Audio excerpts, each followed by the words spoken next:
And I got home last night to a note from Mandy that said the Dingles had moved to Home Farm. What? Well, it's on to the nursery flat and until their place is repaired, but you know. That still sounds like a recipe for disaster. I think that's how Chris sees it. Zach's just happy playing the country gent for a while. Well, Lisa seems to be a sensible woman. Maybe she'll keep them all in check. We live in hope.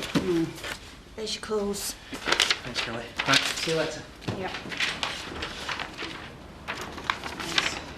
Look, if you're worried about Chris, I can rearrange your appointments. Give you a bit of time to get up there. No. No, I'm sure Chris can cope. As a matter of fact, I'm more worried about you.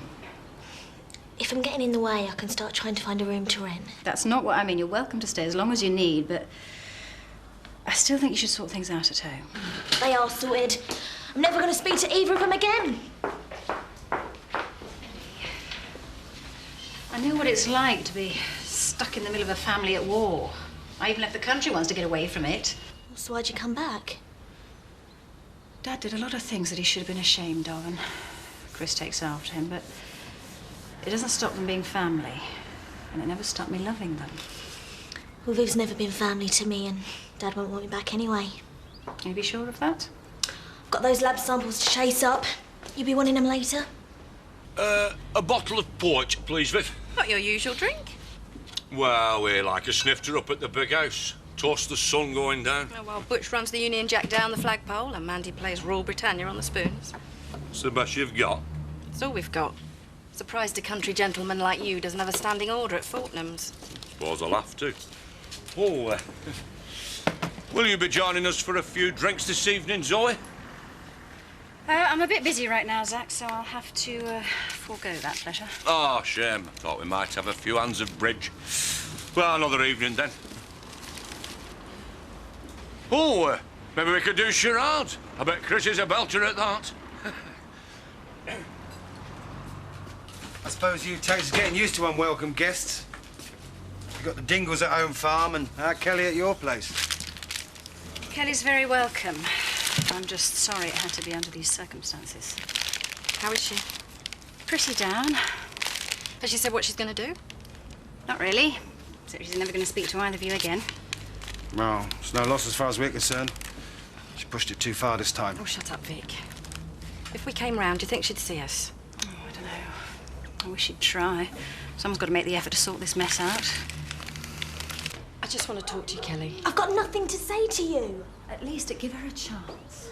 Look, I know you feel that you can't live in the same house as me, but what's between us shouldn't mean that you cut your dad out of your life. You two have always been so close.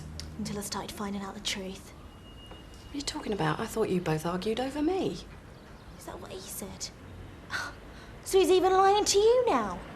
Well, then maybe you better let me know what's going on. Ask him. Sorry. She's been very upset since she went to see her mother's grave. What? You didn't know? No. Oh, I'll get it.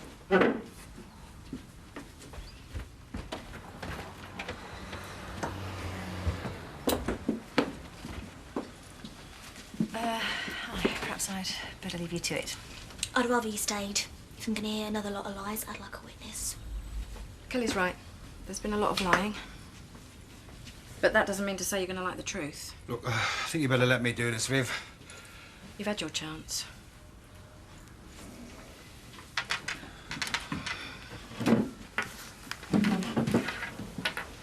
You remember your mum as some kind of saint. Well, maybe she was to you, but she could also be a very vindictive, vicious cow.